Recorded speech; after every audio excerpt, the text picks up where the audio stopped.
you want to see the victor being happy, and also be the victor being happy. Here we go. Sounds about right. Just stick that in the book, will you, Stephanie? While you're writing my book. She doesn't want to write the book.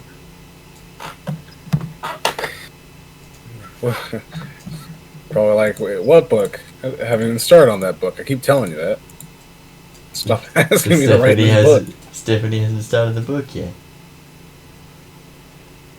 Like the book of books. The book of winning. The book of Same Industries, The Legend as Told by Mabini. There goes the trade deal again. I know. Oh god, this trade deal keeps falling through. What's the problem? It's the worst trade deal in the history of forever. It's a very collapsible trade deal.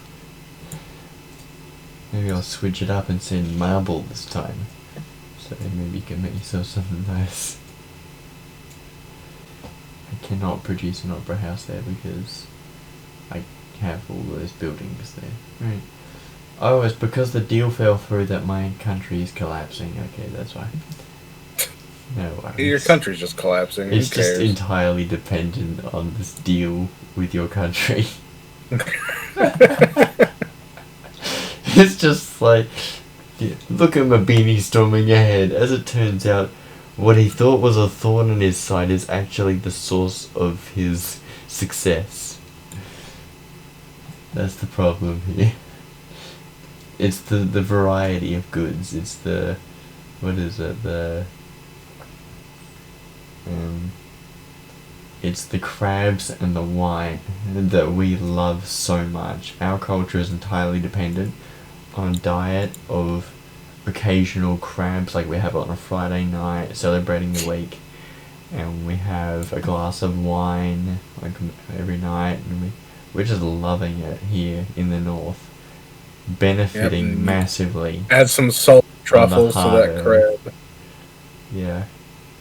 And we just send our salt made out of our tears because we're so successful. We send our truffles because we actually hate truffles because we have them all the time. It's a part of our food staple. It's at a point where it's irritating because we have it all the time. Go on, it's all good. Yeah, so I got my two things. Could be worse. Could be telling everyone in your empire to inject themselves with the Lysol. Did you have a childhood best friend?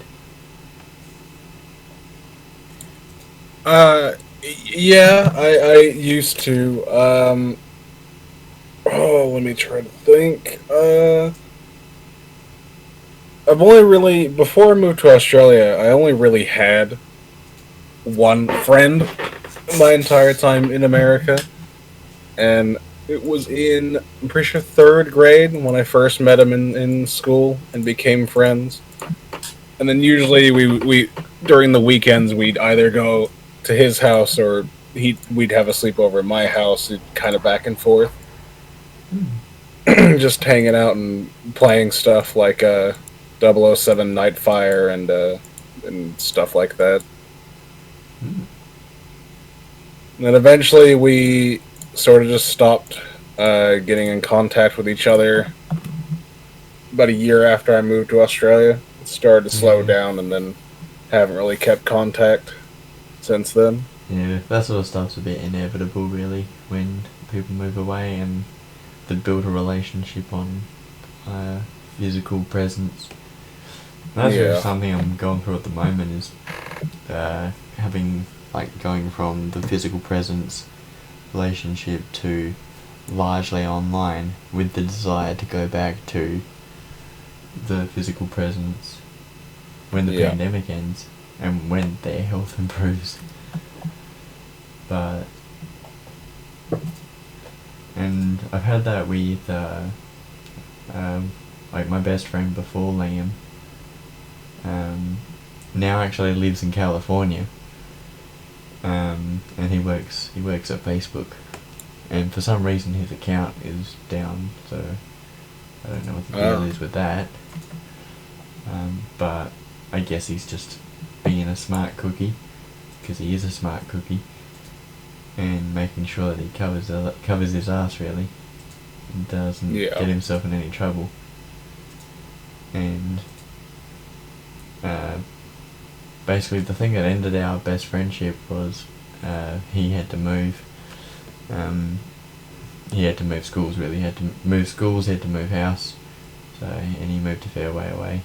Still within the state, but far enough away, and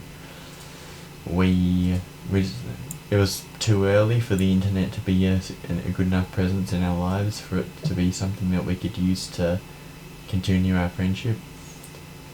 And so we just parted ways. It was pretty sad, but then we obviously moved on and have grown up. And after he left, I went through a couple of friends trying to find my next best friend, and then got in trouble for talking in class. Got in trouble for talking in class with people, and then got sent to the back of the room and sat next to Liam, who was drawing, and then we became friends. So that's the Sounds story. about right. Yeah. Yeah, well, Liam used to do lots of drawing. In fact, he's really getting back in touch with that side of his life, and really driving that as like, this is me. I am the artist, and I love drawing, and I love making characters and stories. And he released a work in progress animation of his Cass the Psychopath character, Cass. And so that's been pretty exciting to see that he's still doing things. But I haven't spoken to him in nearly a month. Oh, actually, no, hang on. Russia just founded their pantheon, huh? Also, I had a Russian boat approach me from the right. Very cool. It's gonna be really hard for Russia to keep up their pantheon while I bombard them with Mabini wins. They're gonna be like, man, how do we get this country up? Have you read Liam's comic series? Yeah, I have. I don't think I've read the most recent stuff from it, but I remember reading a lot of it when he was doing it, and like when he first started it. Yeah, I can't remember. Yeah, like I don't remember exactly when I've stopped following a lot of stuff. What the hell? Russia's just overtaken me. Well, we're on par. Yep, Oh. they're tied with you. Oh, Russia. Oh. You clap at Russia, Russia claps back. Yep. That's right. My country's... Oh, hang on. What the heck? They've been rapidly expanding. Holy crap, they've got like 4 new cities. They've just popped them up in the last few turns, and I haven't been paying attention because I've been focusing on making good content. This is the sacrifice that I make. MSA 3 may not even happen because Mabini's focusing so hard on this conversation. As another question for you. Ooh. What would you consider to be either your favorite game or some of your favorite games, whichever one you find easier answering? Okay. I always say my favourite game is Age of Empires 2, because I have such happy memories of playing it when I was like 10 or 11 years old. But generally, I've always enjoyed racing games and strategy games. Anything else, I can enjoy it, but it's not my go-to thing.